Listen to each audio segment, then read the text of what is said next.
Malam itu, langit begitu pekat, dihiasi bintang-bintang yang berkilauan seperti serpihan kaca.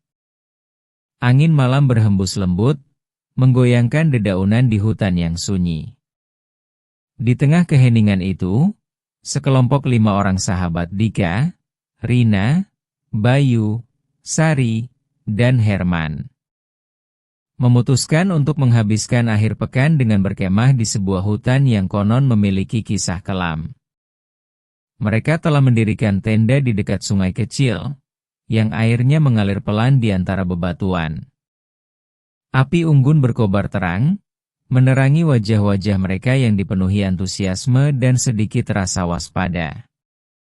Kalian tahu nggak, hutan ini dulu pernah ada kejadian misterius, ucap Herman, memecah suasana. Apa maksudmu? Tanya Rina, menggigit bibirnya, sedikit was-was. Ada cerita tentang seorang pendaki yang hilang bertahun-tahun lalu. Katanya, dia tersesat dan tidak pernah ditemukan. Orang-orang yang pernah kemah di sini mengaku melihat sosoknya berjalan di antara pepohonan di malam hari. Lanjut Herman dengan nada menakut-nakuti. Sari mendekatkan jaketnya ke tubuh. Serius, Herman? Jangan nakut-nakutin, dong. Dika hanya tertawa. Sudahlah, itu cuma cerita lama. Jangan terlalu dipercaya. Namun, Bayu yang sedari tadi diam tiba-tiba berkata, tapi aku pernah dengar juga. Katanya yang melihat sosok itu biasanya akan mengalami kejadian aneh. Hening. Angin tiba-tiba berhembus lebih kencang, membuat api unggun berkedip-kedip seakan-akan padam. Rina menelan ludahnya, matanya melirik ke arah pepohonan yang menjulang tinggi di sekitar mereka. Malam semakin larut. Satu persatu dari mereka mulai masuk ke dalam tenda, mencoba tidur meski pikiran mereka masih dihantui oleh cerita yang tadi dibahas. Dika dan Bayu tidur di satu tenda, sementara Rina, Sari, dan Herman berbagi tenda di sebelahnya. Sekitar pukul 2 dini hari, Sari terbangun karena suara langkah-langkah kecil di luar tendanya. Ia menahan napas, mencoba mendengarkan lebih jelas. Suara itu terdengar pelan, seolah seseorang berjalan di sekitar perkemahan. Dengan tangan gemetar, ia membangunkan Rina yang tidur di sampingnya. Rina, kamu dengar nggak? Bisiknya. Rina mengerjapkan mata dan mencoba fokus. Benar saja, suara langkah itu masih terdengar.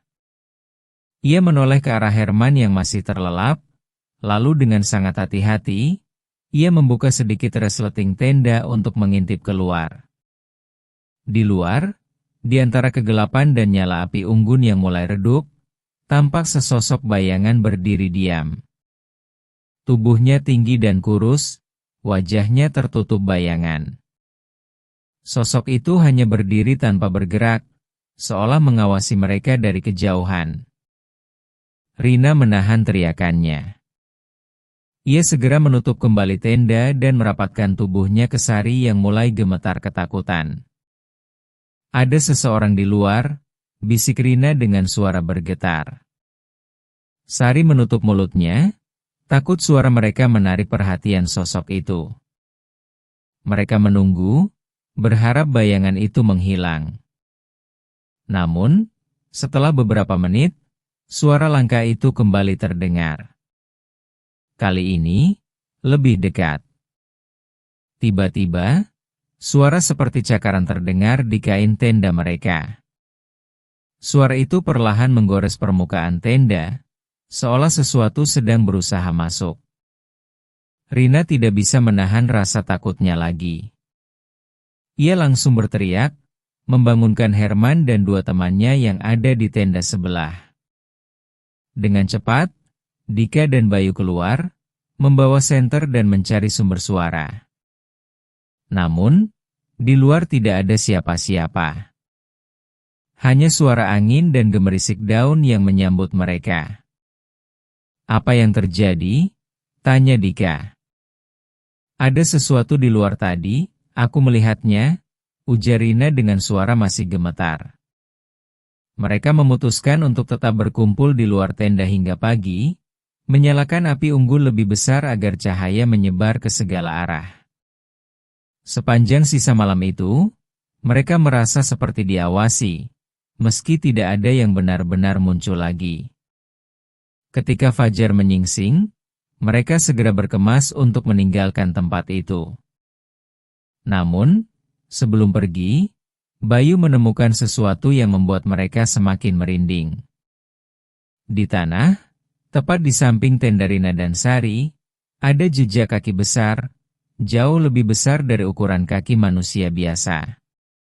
Jejak itu tidak hanya satu, tapi berbaris, seolah sesuatu telah mengelilingi tenda mereka sepanjang malam.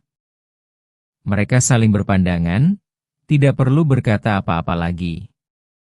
Dengan langkah terburu-buru, mereka meninggalkan hutan itu, bersumpah tidak akan pernah kembali lagi. Dan ketika mereka sampai di jalan utama, Rina menoleh untuk terakhir kali ke arah hutan. Di antara pepohonan, sesosok bayangan tinggi masih berdiri diam, mengawasi mereka pergi. Senyap. Dan kemudian, bayangan itu menghilang.